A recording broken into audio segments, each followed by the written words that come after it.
ఆ ఎమ్మెల్సీ మీ గురించి కూడా చాలా మాట్లాడాడు. వాటన్నిటి నిజమైతే ఇది కూడా నిజమని తీసుకుందాం.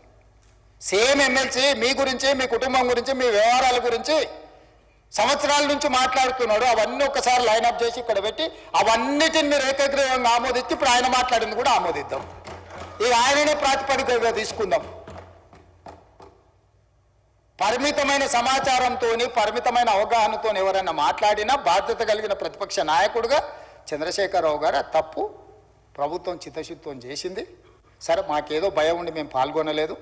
మా వివరాలు మేము బయటికి చెప్పం, ఎందుకంటే లెక్క తెలిస్తే సమస్య వస్తుందని. ఏమన్నా లెక్క పత్రాలు, ఆస్తులు ఇవి తెలిస్తే ఆ రోజు రేవంత్ రెడ్డి గారు వద్దు అన్నారు. ఆ రోజు నువ్వు ఎవరిని నియమించినావు వాడికి తెలియదు, వచ్చినోడు ఇంటికి వచ్చినోడు దొంగోడో మంచోడో తెలియదు, ఎవరితో చెప్పించినావు లెక్క చెప్పు.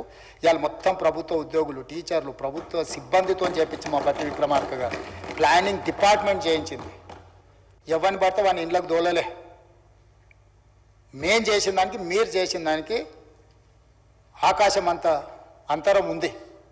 మేము పక్కాగా పకడ్బందీగా ప్రభుత్వ ఉద్యోగస్తులను పెట్టి చేసినాం. నువ్వు చేసిన వాళ్ళు ఎవరో వివరాలు చెప్పు. 12 గంటలలో ఇన్ని కోట్ల మందిని లెక్కలు రాసుకొచ్చిన వాళ్ళ వివరాలు ఏడునో చెప్పు. ఇవాళ ప్రతి ఎన్యూమరేటర్ వివరాలు మా బట్టి గారు ఇస్తారు, ప్రతి డేటా ఎంట్రీ ఆపరేటర్ వివరాలు ఇస్తారు. దాదాపుగా 1,40,000 మంది ప్రాసెస్లో భాగస్వామ్యమయ్యారు.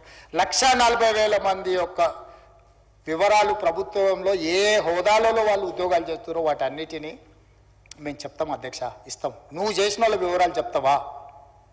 నువ్వు ఓన్ చేసుకుంటావా? పోనీ ఇప్పుడు సమగ్ర కుటుంబ సర్వే ఏదైతే ఉందో దాన్ని టేబుల్ చేస్తా నేను, ఎస్ ఇది మేము చేసినాం, ఇది కరెక్ట్ అని చెప్తాడా?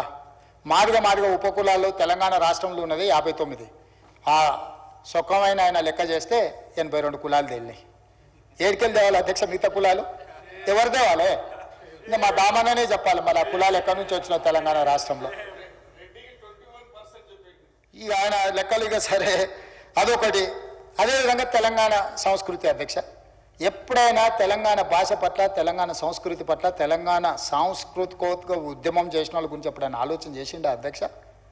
మేం చేసినాం అధ్యక్ష. అందుకే తెలంగాణ ఉద్యమంలో సమిధలైన తెలంగాణ ఉద్యమాన్ని ఉవ్వెత్తున ప్రజలలోకి తీసుకెళ్లిన గొప్ప వ్యక్తులను గుర్తించి ఆ గొప్ప వ్యక్తులైన గద్దర్, గూడ అంజయ్య, బండి యాదగిరి, అందశ్రీ, సుద్దాల అశోక్ తేజ, గోరెటి వెంకన్న, పాశం యాదగిరి, ఎక్క యాదగిరి, టి జయరాజులను తామరపత్రం ఇచ్చి ₹1,00,00,000 ఇచ్చి ఒక 300 గజాలు ఒక గుర్తింపు, మేమున్నాం, మిమ్మల్ని గుర్తించినము, ప్రజల కోసం సర్వం త్యాగం చేసిన మిమ్మల్ని తెలంగాణ సమాజం మరవలేదు, ఈ సమాజం ఎప్పటికీ మిమ్మల్ని గుర్తు పెట్టుకుంటుంది అని చెప్పి ఈరోజు వాళ్ళని గుర్తించిన అధ్యక్ష. 10 ఏళ్లలో ఒక్క రోజైనా నీకు మనసు వచ్చిందా వీళ్ళ పేర్లు ఉచ్చరించడానికైనా? అదే గద్దరన్న ప్రగతి భవన్ ఎదురుగొచ్చి కూర్చుంటే గంటల కొద్ది ఎర్రటి ఎండ కూసబెట్టినవు తప్ప లోపలికి అనుమతించినవా? ఇవాళ ఆ గద్దరన్నను తెలంగాణ సమాజ ఉద్ధారకుడి కింద మేము గుర్తించి గద్దర్ అవార్డ్స్ని ప్రకటించిన మా చరిత్రకు నీ చరిత్రకు పోలికేంది, పొంతనేందని నేను అడుగుతున్నా అధ్యక్ష. అదేవిధంగా ఉద్యమంలో అందశ్రీ పాడిన రాసిన గేయం జయ జయ హే తెలంగాణ, తెలంగాణ ఉద్యమాన్ని, తెలంగాణ రాష్ట్రాన్ని సాధించడం ఎంత క్రియాశీలక పాత్ర పోషించింది అధ్యక్ష. 10 సంవత్సరాలు రాష్ట్రీయ గీతంగా ఎందుకు ఆమోదించలేదు అధ్యక్ష వారు పెద్దలు? తెలంగాణ జాతి పట్ల, తెలంగాణ ప్రజల పట్ల, తెలంగాణ కవులు కళాకారుల పట్ల నీ గౌరవమే ఉండుంటే, నిజంగానే తెలంగాణ రక్తం నీలో ప్రవహించి ఉంటే, తెలంగాణ గుండె, తెలంగాణ ప్రజల ప్రతిస్పందన నీ గుండెలో ఉండి ఉంటే జయ జయ హే తెలంగాణను ఎందుకు రాష్ట్ర గీతంగా నువ్వు తీసుకురాలేదని నేను అడుగుతున్నా అధ్యక్ష. మొదటి సంవత్సరంలోనే జయ జయ హే తెలంగాణను రాష్ట్ర గీతంగా తీసుకొచ్చి అందశ్రీని గౌరవించుకున్న చరిత్ర మాది. మాకు నీకు పోలికేందని నేను అడుగుతున్నా అధ్యక్ష.